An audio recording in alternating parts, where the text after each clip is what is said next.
My son called and asked, "Why are you asking for $7,000 as a settlement?"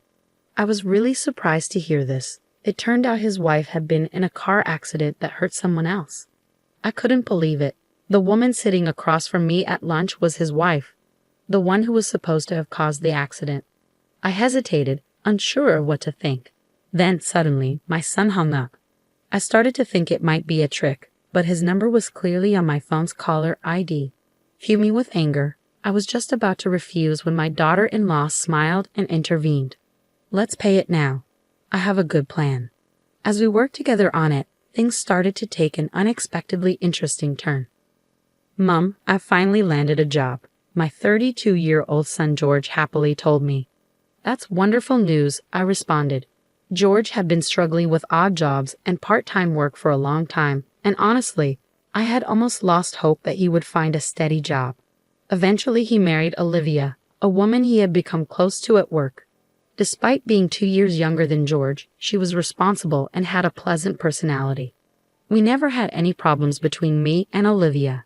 Even though George and Olivia didn't live with me, Olivia and I would sometimes have lunch together. With a capable daughter-in-law and George having a good job, I can finally relax. But before George married Olivia, he had a bad habit.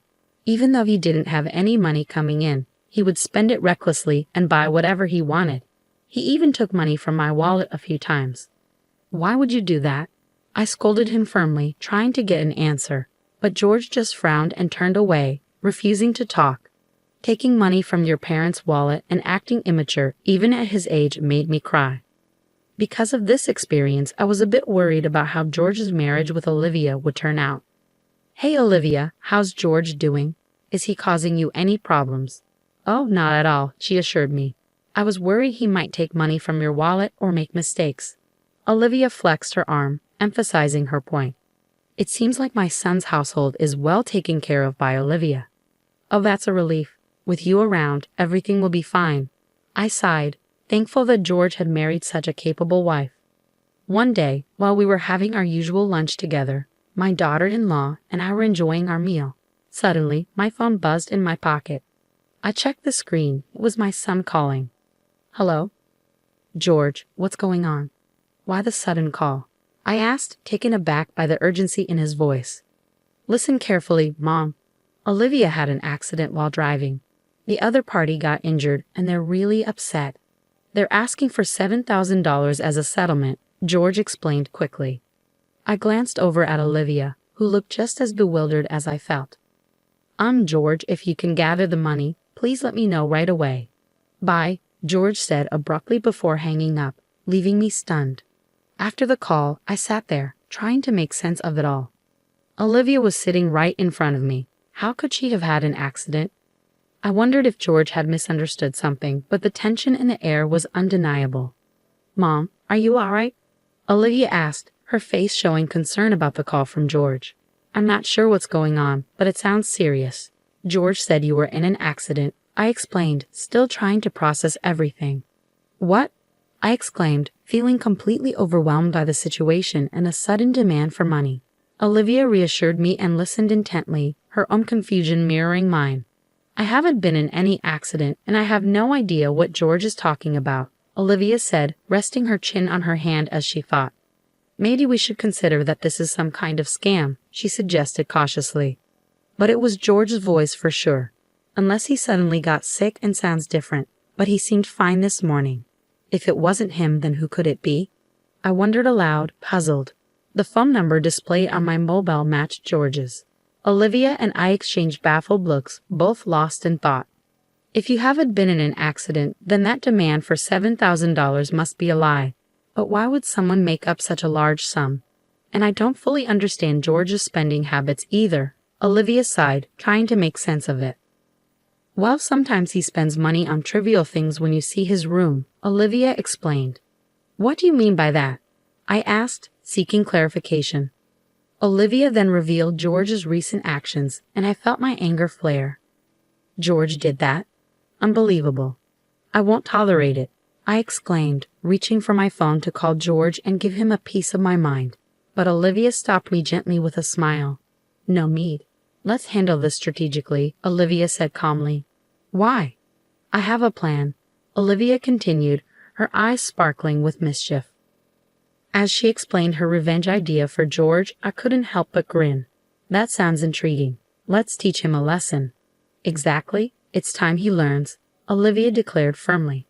And so Olivia and I teamed up, ready to leave George speechless. 3 hours later, I pretended to fall for the deception and called my son back.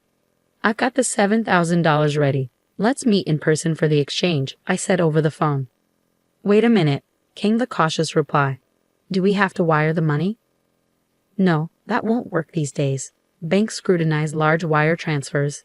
It's safer to hand it over in person, I explained. Okay, where should we meet? My son asked. I specified a location and prepared a paper bag with the $7,000 inside. Sorry for the delay, my son said awkwardly as he arrived, accompanied by a stranger. Who's this? I asked, puzzled by the unfamiliar face. I'm James. I'm the one his wife hit with her car.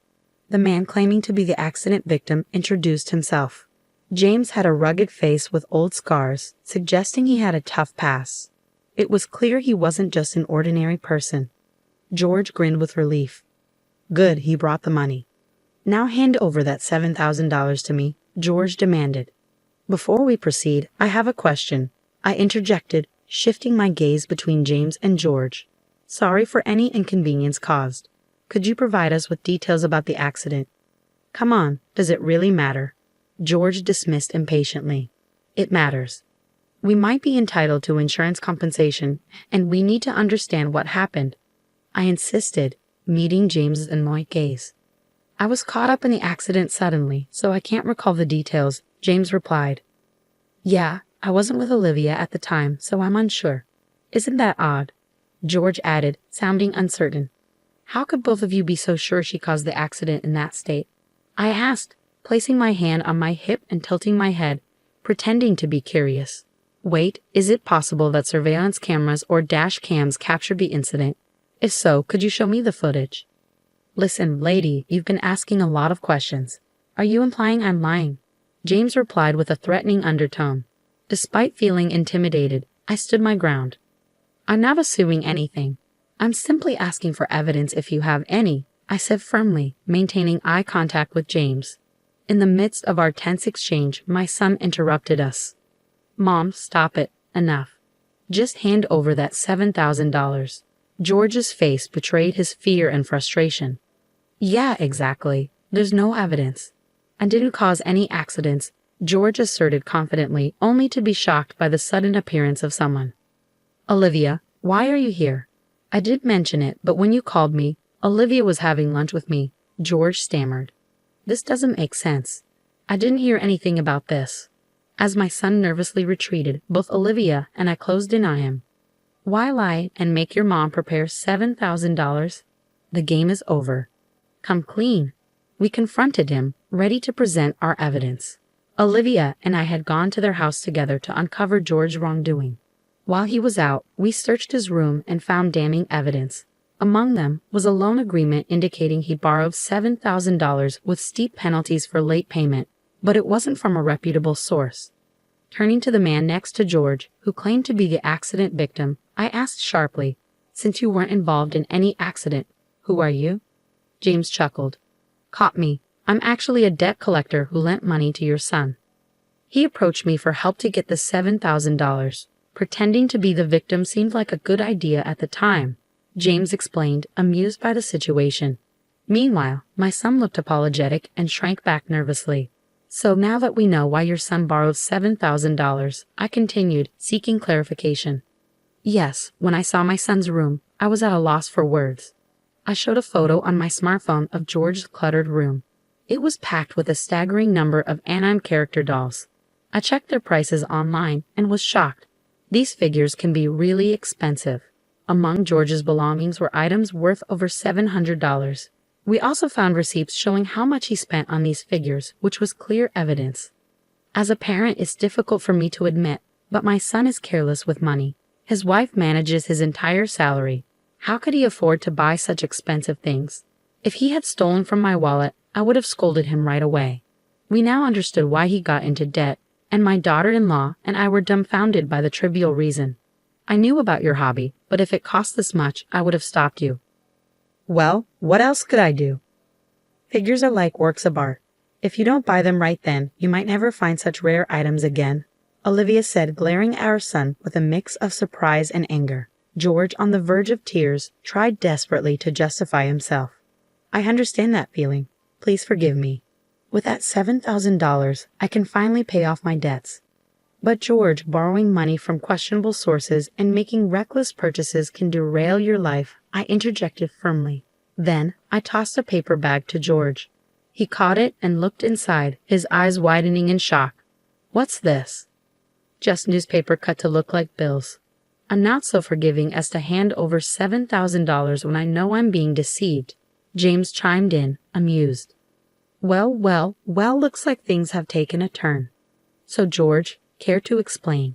James's smug voice made George pale and tremble as he held the bundle of fake money. Olivia was furious with my son. Using my name to deceive money from my own mother. I can't believe it. I'm divorcing you and thinking about cutting off our family ties, she declared. I added firmly, wait, both of you.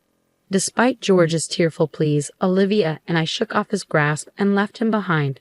As we walked away, I could hear George sobbing while James burst into laughter. Later on, I advised George to sell all the anime figures in his room and use the money to repay his debt. He was clearly troubled but eventually followed my advice and managed to gather the $7,000 to pay back James. I decided to cut ties with my son, but before doing so, I gave him one final piece of advice. From now on, live an honest life.